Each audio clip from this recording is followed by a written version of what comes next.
안녕하십니까. 10월 27일 화요일 영국의 소리방송 뉴스데스크의 빅타임입니다. 영국과 일본은 Comprehensive Economic Partnership Agreement, 약자로 CEPA를 10월 23일 금요일 도쿄에서 리츠 트러스트 국제통상장관과 몰테기 도시미츠 차관 사이에 사인식을 가졌습니다. 브렉시트를 불과 2달 앞두고 유럽연합과 연근의 생선잡이로 무역협정 전체가 중단되어 있는 상태에서 CEPA는 유럽 경제 전체보다 규모가 크다는 일본 경제와 단순 FTA 수준이 아닌 포괄적 경제 파트너십이어서 영국 시민들의 기대가 커질 수밖에 없습니다. 協定の署名欄へのご署名をお願いいたします。Now the signing will begin.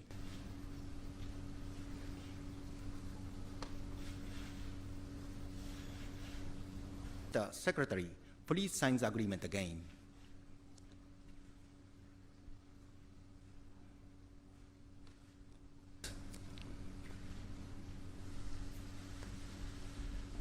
How fitting it is to be in the land of the rising sun, to welcome in the dawn of a new era of free trade.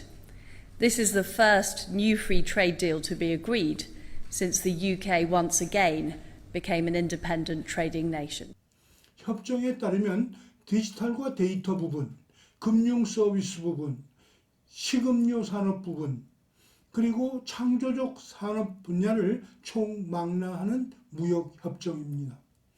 협정으로 인해 기술의 최고 수준을 자랑하는 두 나라가 협력함으로써 디지털 산업의 국제적 기준을 마련하는 선봉장이 될 것이라고 예견하고 있습니다. 협정에 의해 영국 측에서 얻어지는 혜택은 간략히 다음과 같습니다. 첫째, 디지털 산업의 원가 절감이 예상됩니다. 둘째, 영국에서 생산되는 일본 자동차, 기차 등에 소요되는 부품이 저렴하게 들어옴으로써 제품 원가가 낮아집니다. 셋째, 농축산물, 돼지고기, 소고기, 연어 등의 수출입업자들은 큰 혜택이 생깁니다. 넷째, 영국 식품 70여 가지가 일본의 무관세 혜택으로 수출 시장이 확대됩니다. 다섯째, 영국에서 일본 식품 우동국수부터 푸른 지느러미 참치, 고베 소고기 등을 저렴하게 구입할 수 있습니다.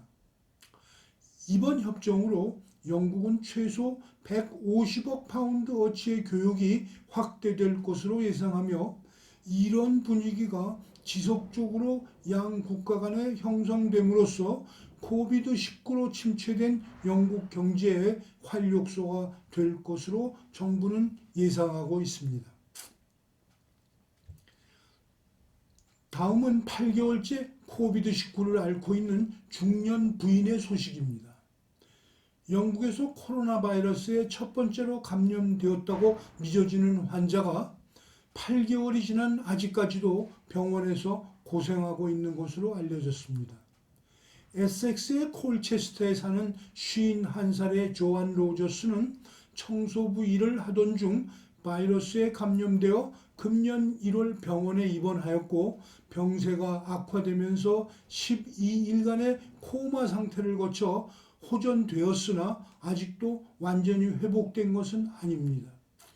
조안은 입원하기 전 2주간을 집에서 매우 아팠었다고 합니다. 당시만 해도 조안은 자신이 매우 독한 독감에 걸려 있다고 생각하고 있었고 담당 의사도 그녀가 청소부였기 때문에 감염 전에 외국에 다녀왔던 경험도 없어서 코로나 바이러스 감염 환자일 것으로는 생각지 못했고 자신의 쉬프트에 병명을 지독한 폐렴이라고 적어 넣었습니다.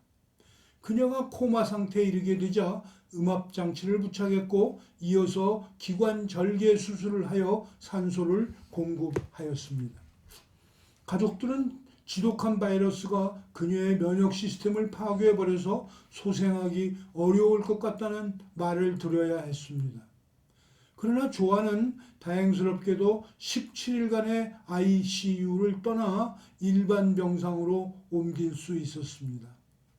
그녀는 아직도 극도의 불안감, 극도의 피로감, 지속적인 근육통, 그리고 악몽을 꾸는 증상을 호소하고 있습니다. 조안은 금년 6월에 안티보디 검사를 받았고 혈액에서 코로나 바이러스를 앓고 난 환자들이 몸에 생기는 항체를 발견하였습니다. 그녀는 더 이상 코로나 바이러스 환자는 아닙니다. 그러나 그녀는 아직도 자신의 몸을 제대로 가누지 못하는 최장기 코로나 환자로 기록되고 있습니다. 다음은 박지현 제작팀장이 북한 외무성의 이성권 외상과 최선희 부상 사이의 갈등을 해설한 내용입니다. 로보캐스터 아이린이 보도해드립니다. 그럼 저는 여기서 인사드리고 내일 다시 뵙겠습니다. 북한 대미라인의 핵심자인 최선의 외무성 제1부상이 3개월간 혁명화, 강제 노역과 사상교육 등의 처벌 조치, 교육을 받고 이달 초 복권한 것으로 알려졌다고 데일리 NK가 전했습니다. 최선희와 리선권 외무상과의 갈등이 격해진 후 최 부상은 지난 7월 혁명화 조치로 평양 형제산구역에 있는 협동농장에서 3개월간 노역했다고 합니다. 이 협동농장은 중앙당 간부들에게 배급되는 곡물과 채소 등을 재배하는 곳으로 최 부상은 당시 남새, 채소, 분조에 배치됐다고 합니다. 이에 따라 최 부상이 여름 뙤약볕에서 고추 농사를 짓느라 얼굴이 새까맣게 탔다고 하며 최 부상은 지난해 2월 이른바 하노이, 베트남, 노딜 이후 김혁철 국무위원회 대미특별대표, 김영철 노동당 부위원장 등이 퇴조할 때 오히려 입지를 다진 인물이기도 합니다. 최 부상은 하노이 회담 2개월 뒤 최고인민회의에서 차관급으로는 유일하게 국무위원회 위원이 됐고 외무성 부상에서 제1부상으로 승진해 김 위원장의 신뢰를 입증했으며 더욱이 김일성 최측근이었던 최영림 전 북한 내각 총리의 수양딸로서 누구도 함부로 대하기 힘든 출신 성분까지 갖춘 최 부상이 혁명화에 들어가자 외무성 내 분위기도 술렁였던 것으로 전해진다고 데일리 NK가 전했습니다. 이런 가운데 최 부상이 혁명화에 보내진 핵심 원인은 리선권 외무상이 중앙당에 올린 제의서 때문이며 올해 초 군 출신 대남 강경파인 리선권이 외무상에 임명된 후 최 부상과 지속적인 신경전이 있었고 올 4월 리선권이 국무위원에 진입하면서 두 사람의 갈등이 표면화됐다고 합니다. 특히 대미 정책에 있어 리 외무상과 최 부상이 의견 일치를 보이지 못하고 마찰을 빚자 중앙당에서도 두 사람에게 합의된 하나의 정책 제안이 아니라 각각 제안서를 제출하라면서 최종 결정은 당에서 하겠다고 통보한 것으로 전해졌고 때문에 지난 7월에도 리 외무상과 최 부상 각각 다른 제의서를 당에 올려보냈는데 결론적으로 중앙에서 리 외무상의 손을 들어줬고 결국 최 부상이 처벌을 받게 됐다는 게 소식통의 주장이라고 데일리 NK가 전합니다.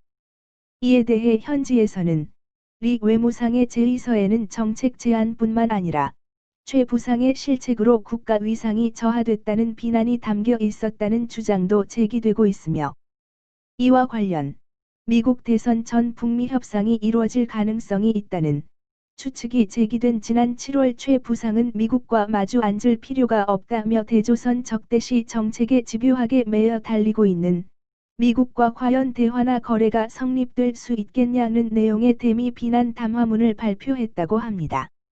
이에 며칠 뒤 방한한 스티븐 비건 미 국무부 부장관은 우리는 북한과의 만남을 요청한 적이 없다며 최 부상의 담화를 반박했고 결과적으로 미국의 대화 제안도 없었는데 요청이 있었던 것처럼 회담을 거부한 북한이 머쓱해진 셈이고 리 외무상이 이를 부각했다는 것입니다. 최 부상은 이 담화 발표 이후 현재까지 공식 석상의 모습을 드러내지 않고 있으며 한편 일각에서는 최 부상의 혁명화 조치에 김여정이 직접 관여했다는 목소리도 나온다고 하며 최 부상에게 신뢰를 보이는 김정은과 달리 김여정은 최선희와 리 외무상의 경쟁 구도를 형성하는 방식으로 최 부상을 경계하려 한다는 것이다. 데일리 NK 소식통은 최근 최선희가 복권된 후 외무성에서 2가지 대미 전략 제의서가 올라왔는데 이번에는 중앙당이 최선희의 제의서를 받아들였다며 당이 지속 두 사람을 갈등을 이용할 것으로 보인다고 말했습니다. 이상으로 10월 26일 월요일 뉴스를 모두 마칩니다. 지난 방송을 보시려면 유튜브에서 영국의 소리 방송을 찾아주세요. 시청해 주셔서 감사합니다.